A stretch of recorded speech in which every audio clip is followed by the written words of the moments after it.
Hello and welcome to the Grand Line Review, your source for everything One Piece. My name is Liam, and damn, that was a lot of stuff done by a lot of people who also said a lot of things. And I still find it utterly ridiculous just how much Oda can cram into a single shot of 18 pages. So the out-of-context summary for chapter 1041 is as follows. People on floors. We've come to that point in the arc where more people are on floors than not, and 1041 did not disappoint. Hiyori's betrayal crushed Orochi onto the floor. Izo sent one member of CP0 to visit the bitter taste of the floor, before becoming slightly peckish himself and indulging in said floor. Fukurokuju is currently enjoying his stay on the floor as his Raizo, and after having defeated a Giga Granny, both Trafalgar Law and Eustace Kid have decided to take some well-earned time off on the floor. And also winning an all-expenses trip to the floor are the following: T-Monkey, Devil Ape, and Grimby the Floob, each of whom took the evolutionarily correct path of subscribing to the Grand Line Review, which will result in consistent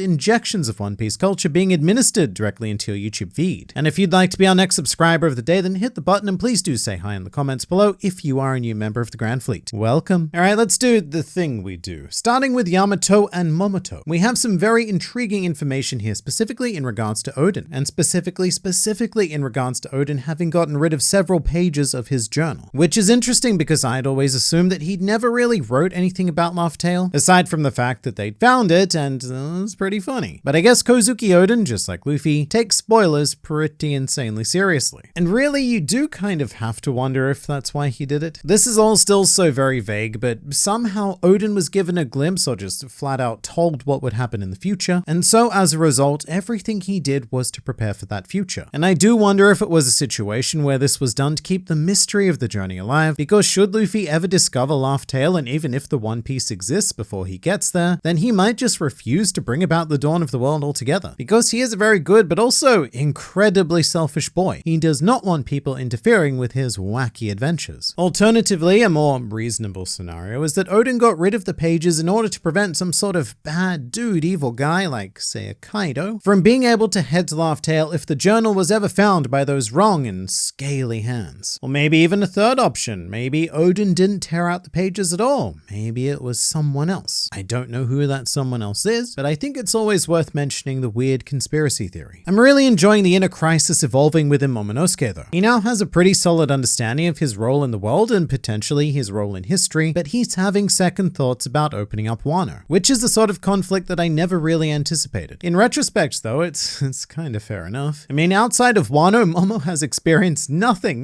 but danger. He went to Dressrosa where he was terrorized by Doflamingo, then got shipped to Punk Hazard where he was at the mercy of Caesar, then there's the world government always everywhere doing shady crap, and in the end, maybe Wano is a lot safer with its borders closed off from those sorts of threats. Or maybe what Momo is concerned about is the threat that's still to come. But I guess this is very much what Oda does. Very rarely does he paint things as a clear, this is the thing to do and nothing else. For example, actions that seem clear to Luffy are often unthinkable and very consequential for others, like punching a world noble and in fact declaring war on the entirety of the world government as a whole. And Momo is a relatively weak child thing, so it's natural that he's struggling with the idea of implementing something so risky, to the point where it almost feels like the decision that he makes right here may very well be integral to victory on Onigashima. Like if he's having so much inner turmoil that he's struggling to give Zunisha orders, and then finally comes to a decision and has Zunisha perform an action that irrevocably changes Wano forever. Big things are happening, and as for Yamato, less big things are happening. Yamato has had a rather hilarious role during this whole raid business because Yamato's goals keep changing. First it was to protect Momonosuke, then it became to stall Kaido, then it became to stop the bombs exploding, and in each case Yamato's tasks have eventually become redundant. So now Yamato needs something else to do, which I hope isn't just being a cheerleader for Momonosuke, but it might be, because that boy needs a solid pep talk. Elsewhere, this chapter is pretty ridiculously jam-packed full of stuff, and it's one that I would refer to as a big ol' catch-up, because Oda makes the effort to showcase almost as many characters as you can possibly stuff into 18 pages, even if they're just there for a panel or two. There are still some notable absences like Sanji, but all in all, everyone's kind of on the path to coming together. Onigashima is collapsing and burning and other bad stuff, and the spread out chaos part of the arc is starting to feel a little bit done, especially since we really only have one fight remaining, because Raizo versus Fukurokuju did come to an official conclusion in 1041. Raizo quite literally fought Fukurokuju to a standstill, and Fukurokuju lost because he stopped standing still, instead electing to take a nap in a bed of hot, fiery death. And I do love that it was Jinbei who found Raizo. I guess in retrospect it's such an obvious choice, because a water user should be pretty decent at putting out small ninja fires. But Raizo, he also has a very curious line about preparations and them being close to completion, which I don't really know how to take. The tinfoil hatter within me wants to believe that this line implies the Scabbards knew everything that was going to happen from the beginning and suffered through it just to make this future moment happen. And I mean, to be fair, we do still have a prophecy to fulfill. Toki's whole words from her Toki mouth about the 9 shadows, a prophecy which ends with the words, "Only then shall you understand the radiance of dawn." So we've got a thing to happen. A thing that involves 9 shadows, aka probably 9 characters, before we can smack Kaido on his naughty behind and watch that beautiful sunrise. And as to who those 9 characters will be, I think it might be safe to say that it's not a worst generation group. Kid and Law seem like they're out of action for the rest of the raid. You can say the same for the Straw Hat group as well. Zoro and Sanji are very much out of commission. So much so that in Zoro's case, it looks like Oda is trying to make us legitimately believe that he may be dead, because this chapter definitely does not help that impression. Frankie did save him, or at least save his fleshy vessel, but that's about it. So where are these 9 shadows coming from? Well, I suppose we still have plenty of vassals still standing, but also plenty like Kinemon and Kiku, who are currently racing Zoro to the finish line that is death. And also, what the crap is Denjiro doing? We legitimately have not seen that boy since chapter 1009, which was published almost an entire year ago. You know what he was supposed to do? He was supposed to find Momonosuke and Kanjuro. And do you know what he didn't do? He didn't find Momonosuke and Kanjuro. I legitimately have no idea what he's been up to this whole time, but it's about time that he came back. However, the name of this chapter is Komurasaki, and holy crap does she give me some terrifying vibes. This whole section between her and Orochi leaves me feeling very conflicted, honestly, because Orochi is so utterly pathetic that I almost feel sorry for him. I want to make this clear.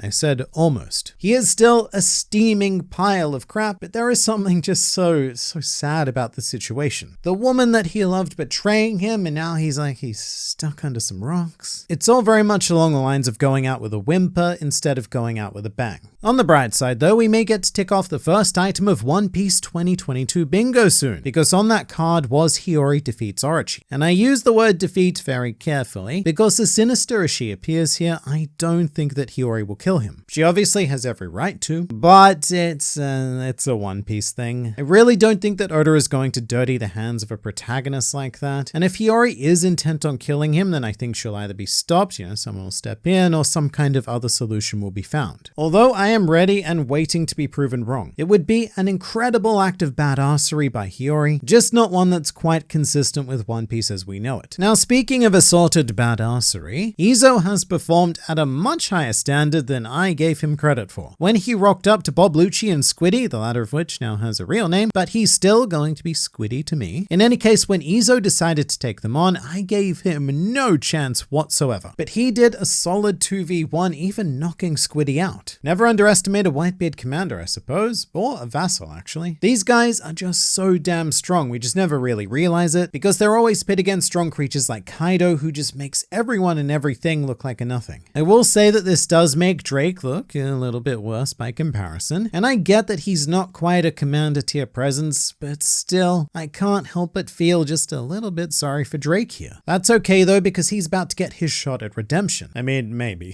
Izo is down, Bob Lucci is up, Drake is back up, and I guess he could put Bob Lucci down. Again, maybe. But the biggest twist of this chapter by far are CP0's new orders, which I assume were delivered to Bob Lucci by the voice of Rob Lucci, because he was the one doing the chit-chat before. But these new orders are to kill our delightful Rubberman ASAP, which is pretty wow. And I think this goes a long way to suggesting that the devil fruit the 5 elders were talking about was in fact Luffy's. A legendary fruit which the world government had long since forgotten about, because otherwise Otherwise, I'm not entirely sure why they've had this sudden change of heart. And I don't want to say it's confirmed because it's One Piece and you really shouldn't do that, but all of the available evidence is now very much in favor of Luffy possessing that legendary devil fruit. And if that is the case, then this whole conversation could very well be setting up some sort of awakening of this fruit to occur imminently against Kaido. And to that end, we do have a final scene of Luffy versus Kaido, but before we tackle that, I also want to note that CP0's pineapple is still out there. Squiddy is down and Bob Lucci may end up being overcome by Drake or someone else, but pineapple is still available to act. So the threat of CP0 very much remains in force. But Luffy versus Kaido,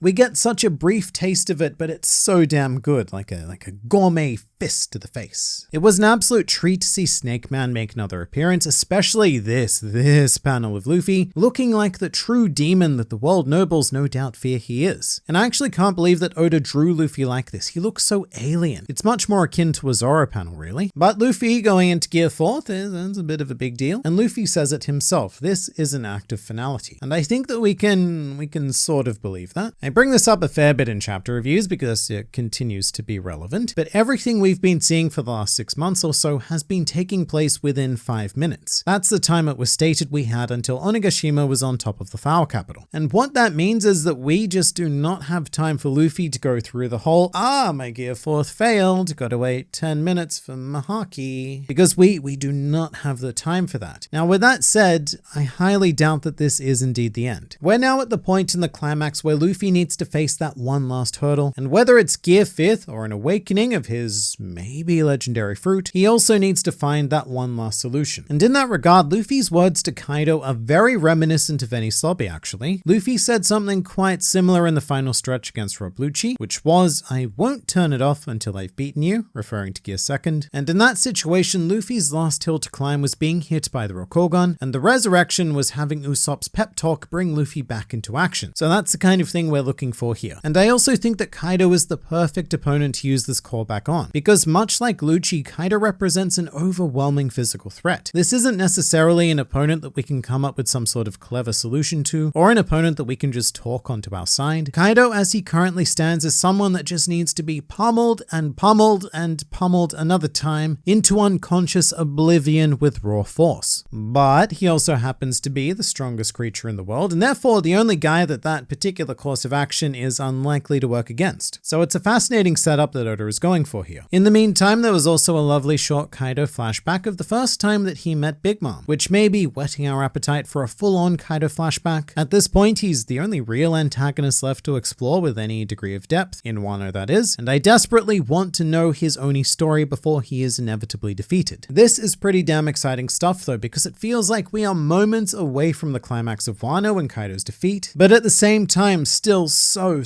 far away. There's a lot of moving pieces still carrying out their various roles and a ton of outside interference, as well as a potential flashback and a prophecy to cover. So bring on more Wano. Just hook it to my veins. But to keep your addiction going, here is another video, because there's always more to learn, explore, and experience with this wonderful series, so I look forward to seeing you there.